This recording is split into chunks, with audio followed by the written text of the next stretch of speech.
bahona qolmadi sizlarga, bahona qolmadi.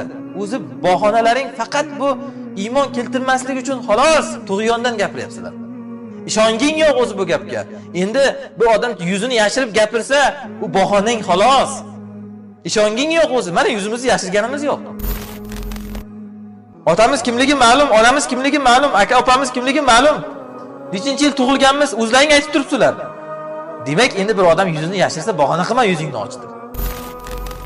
Jihod maydoniga borib, qo'lingizga avtomat ko'tarib, mana endi men jihod qilyapman, kel desangiz ham kelmaydi baribir. Ishonmaydi baribir. Bu bahona xolos. Buni maqsadi va siz shunaqa qilsangizda, qo'lingizga avtomat ko'tarib da'vat qilsangizda, keyin sizni u battar odamlarga sizni yomon ko'rsatsa, battar odamlarni sizdan qo'rqitsa, mana ekstremist, mana aytgandek-ku bu terrorist bo'lib ketadi degandek-ku, mana terrorist bo'lib ketdi desada, odamlarni battar sizdan qo'rqitsa, maqsadi shu buni. Siz buni nog'orasiga o'ynamang. Shuning uchun jihod qilsak ham xomtama bo'lma. Senga hech qachon avtomat ko'tarib rasmga tushib jihod qilganimizni ko'rsatmaymiz. Xuddi shu shubhani hozir aytyapmiz. Xo'p, masalan, yuzi yopiqligi uchun ishonmayapsan ekan bir odamning gapiga. Mana yuzimiz ochiq, nimaga ishonmayapsan? Xo'p, jihod qilmaganimiz uchun ishonmayapsan ekan jihod haqligiga. Mana jihod qilayotganlar bor. Nimaga ularga ishonmayapsan? Bu bahona. Tafsir darsida o'zimizdagi bir o'zbek maqol bor, shuni aytishligimiz yaramaydi, bo'lmasam aytardik.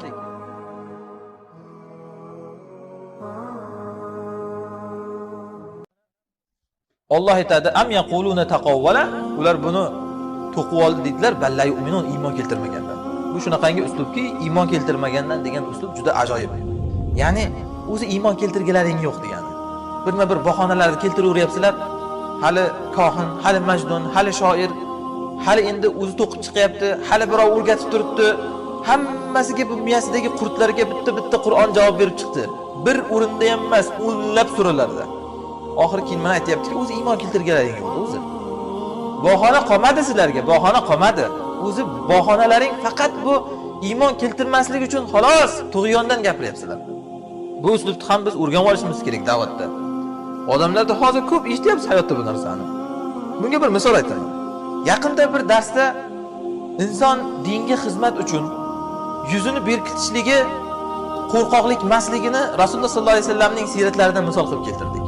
Rasululloh sollallohu alayhi vasallam hijratga ketayotganlarida aytdikki, bir rivoyatda kelgan deb ketdik. O'sha rivoyat qaysiligini aytmasdan. Bir rivoyatda kelgan Rasululloh sollallohu alayhi vasallam Abu Bakrning oldilariga Makka da yuzlarini berkitib borganlar. Mana shu dalilki, kufr jamiyatida ichida inson dinini saqlash uchun yuzini berkitishligi yomonlik emas dedik. U qo'rqoqlik emas. Rasululloh ham bunday qilganlar, Makka da yuzlarini berkitganlar mana Abu Bakrning uyiga borayotganda. Desak, o'zi amal qilgisi yo'q. Nima bo'lsa ham sizni botilga chiqarmoqchi. Bahona oqtaradi. Bir odam chiqib aytayaptiki, bir rivoyatda deyish bilan ish bitmaydi. Qaysi rivoyat ekan o'sha? Nega yashirasizlar deyapti. Biz Allohdan qo'rqamiz. Hech biror joyda Rasulullohga qilmagan ishlarini qildi demaganmiz. Bilmasdan deb qo'ygan bo'lsak ham chiqib tavba qilganmiz. Hech qachon eshitmagan rivoyatimizda, o'qimagan rivoyatimizda bir rivoyatda deb aytib ketmaymiz. Endi hamma vaqt ham odamning yodida bo'lmaydi bir rivoyat. Shuning uchun qisqartirib aytib ketilinadi bir rivoyatda deb. Biz kompyuter emasmiz, hamma narsani hamma vaqtida sanadi bilan aytib beradigan. Lekin bu bahona, ishongisi yo'q o'zini. Endi shu qurtga javob bermoqchiman hozir. Miyarasidagi qurtga shu odamlarda. Imom Buxoriy o'zlarining sahihlarida, Sahih Buxoriyda bir bob ajratganlar. Babu taqannu, yuzni yashirish haqidagi bob deganlar. Taqannu ya'ni yuzni yopish. Yuzni yopish haqidagi bob. Deb Rasululloh sollallohu alayhi vasallamning mana shu qissalarini rivoyat qilganlar. Hijrat qilmoqchiliklarida Rasululloh sollallohu alayhi vasallam Abu Bakr radhiyallohu anhu uylariga ja'a mutaqanni'an, yuzlari o'ralgan holda keldi deganlar. Sahih Buxoriydagi bob, alohida Imom Buxoriy shunga bitta mavzu ajratgan, ana shunaqangi miyasidagi odamlarning qurtiga bir davo bo'lsin deb. Dinni asrash uchun yuzni berkitish qo'rqoqlik emas u. Odamdan birinchi o'rinda sen shuni talab qilma bahona qilib. Xo'p, aytaylik, shuni endi yuzini bahona qilib ham deylik. Mana biz yuzimizni yashirganimiz yo'q hech kimdan. Hamma bizni yuzimizni ko'rgan, ismi familiyamiz, nechinchi yilda tug'ilganmiz, kimni bolasimiz, qayerda tug'ilganmiz, hammasini odamlar biladi. O'zimiz ham aytdik. Aytayapmiz mana yuzimizni ochib. Nimaga ishonmayapsan unda? Ishonging yo'q o'zi bu gapga. Endi bu odam yuzini yashirib gapirsa, u bahonang xolos. Ishonging yo'q o'zi. Mana yuzimizni yashirganimiz yo'q. Otamiz kimligi ma'lum, onamiz kimligi ma'lum, aka opamiz kimligi ma'lum. Nechinchi yil tug'ilganmiz, o'zlaring aytib turibsizlar. Demak, endi bir odam yuzini yashirsa, bahona qilma yuzingni ochdi. Yana bitta qurt bor endi. Ba'zilarning miyasida. Jihad haqida. Nima uchun o'zing jihad qilmayapsan deydi. Bunga ham Qur'on javob bergan. Avvalambor o'zimiz aytaylik. Xo'p, biz jihad qilmayapmiz ekan deydi. Yuzlagan jihad maydonida talab ilmlar bor. O'zbek millatidan deysanmi?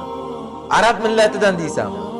Rus millatidan deysanmi? Jihad maydonida yuzlagan talab ilmlar bor. Biz gapirayotgan gaplarni gapirayotganlar.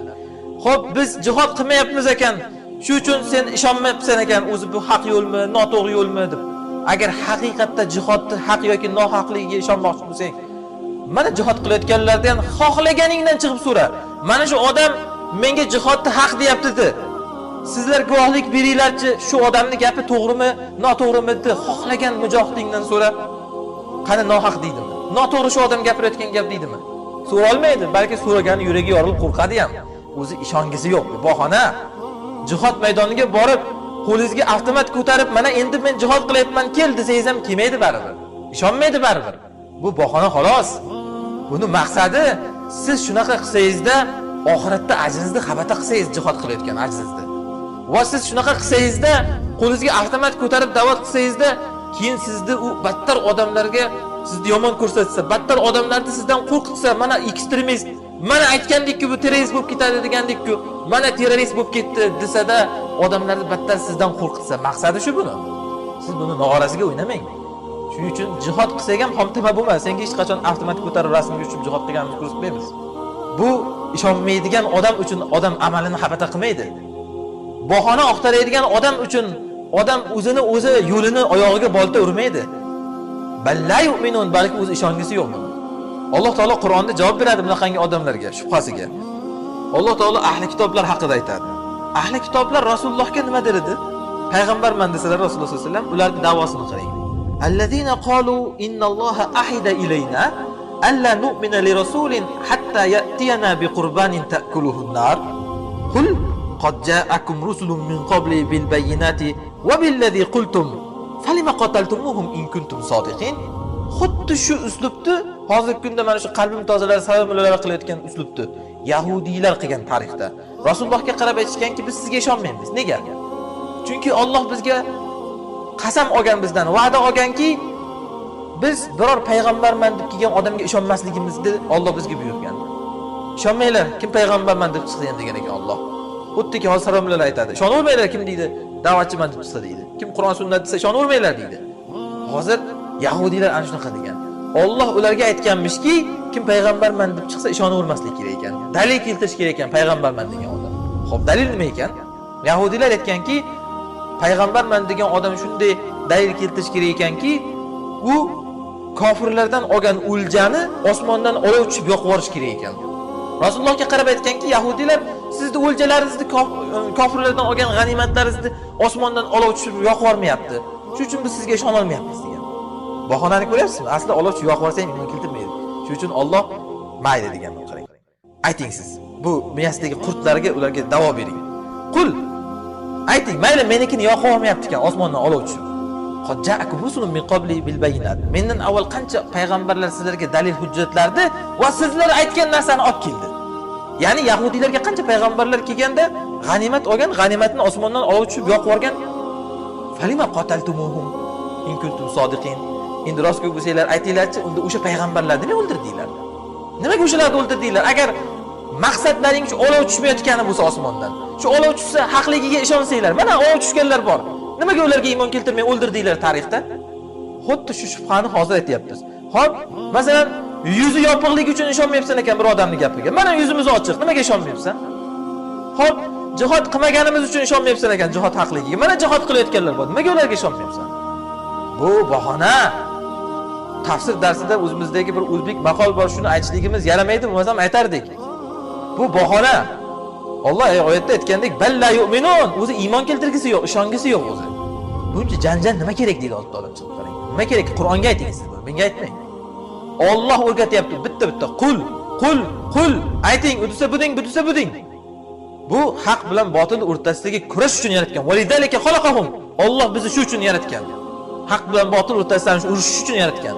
Siz o'zingizni bu miyangizga sig'maganini, o'zingizda toqatingiz yo'qligini, asabingiz ko'tarmasligini bu yerda kelib islomda qaytarilgan tortishuvlar bilan yopishga harakat qilmang uni. Islomda bunaqangi urushish qaytarilgan, bir-biringni go'shingni yeyishdan qaytarilgan deb. Qanaqa qilib bir-birimizni go'shimizni yeyishdan qaytarilgan? Havoyi nafsimiz uchun. G'oliblik kasaliga mubtalo bo'lib, go'shimizni yeyishdan qaytargan. Lekin haq bo'lsin uchun bir-birimiz bilan tortishishdan qaytarmagan, balki Alloh o'rgatgan uni. Unda esa bunday deng, bunda esa bunday deng. Bahona qolmasin, hamma joydan ularning yo'llarini yopib tashlang degan. Mana mavzu avvalida Allohning so'zini boshladik, boshlab o'qidik. Va la ya'tunaka bimasalin illa ji'naka bil haqqi va ahsana tafsira.